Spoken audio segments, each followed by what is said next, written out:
So we're here today with Kim Russell, Marketing Manager, Nando's. Welcome, Kim. Thank you very much.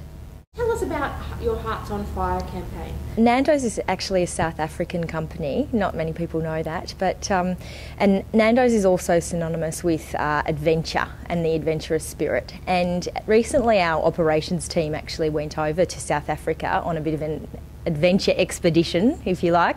They came back and talked to me about it and said they were fortunate enough to have an experience where they were handing out malaria nets to African people, to help in the fight against malaria.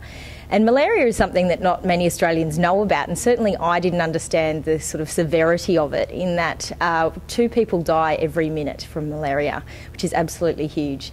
So their message to me was very clear: we have to do more and we need to do something now.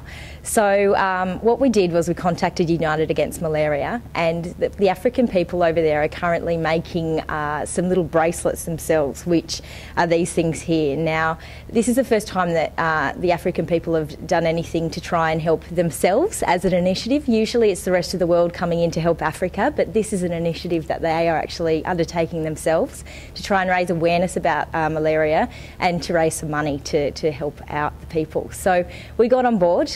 We got all of our 230 restaurants involved in selling these bracelets.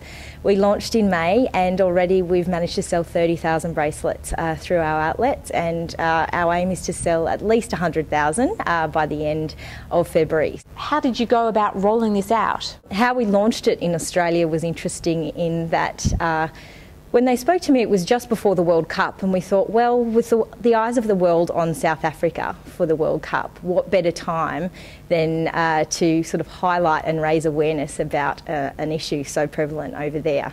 So what we did was we enlisted the help of a famous artist called Disco Montego.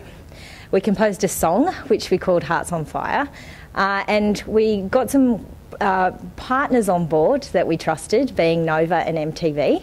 So MTV worked with us and we produced the film clip.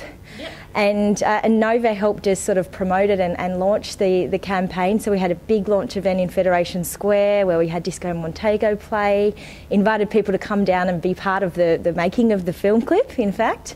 So we had, several thousand people turn up. It was a wonderful event, and we were able to sell and launch the sort of selling of our bracelets there.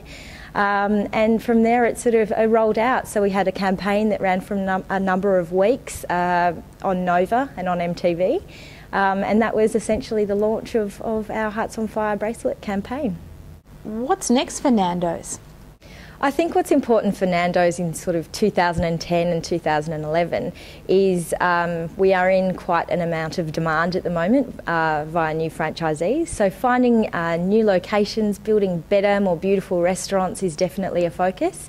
What we're finding is that we're building in a much larger space with beautiful, authentic furniture and store fittings, so that you would never walk into our restaurant and for it to feel sort of cheap and fast food. It's more about a restaurant, fast casual experience, and really positioning Nando's in that space.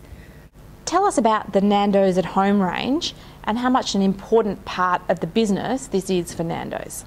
Nando's at Home is very important for us. It's absolutely an extension of our brand. Our customers love Nando's and really enjoy being able to take it home and experiment and experience it for themselves. The Nando's at Home range is all made with our core ingredient, which is peri-peri, but at varying levels, and mixed with all sorts of exotic ingredients. And our customers absolutely love it. They quite often write into our website and talk to us about interesting recipes that they've made up using our sauces, and they're certainly in high demand. They're available through both our restaurants and through Coles and Woolworths supermarkets and other supermarket chains. So it's also a nice opportunity for us to expose our brand to new people, and we feel that when people take the Nando's at Home range home, it's like almost a little billboard for us sitting in people's cupboard. It's a nice way for us to sort of continue the Nando's story. Nando's is known for its cheeky marketing campaigns. Why have you chosen this approach, and is there more of this to come?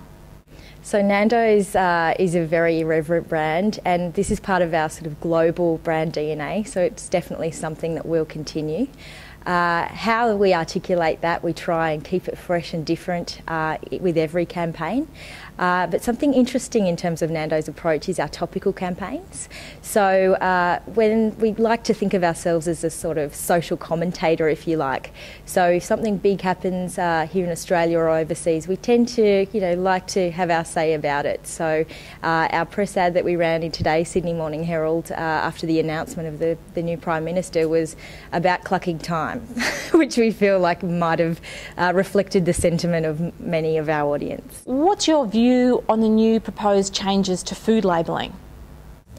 Well, Nando's, fortunately, we're quite comfortable with that. We actually do make nutritional cards available at present to all of our consumers through every single restaurant. It's something that they can take away with them and reference at any time. I also think it might be quite an advantage for us in that the Nando's food is quite healthy compared to many of our competitors. It comes down to the way our chicken is butterfly cut, trimmed of excess fat, and the way it's actually cooked, which drains all of any additional fat off it. So I actually think it could be quite good for us in the competitive set. Kim Russell, thanks for your time today with QSR Media.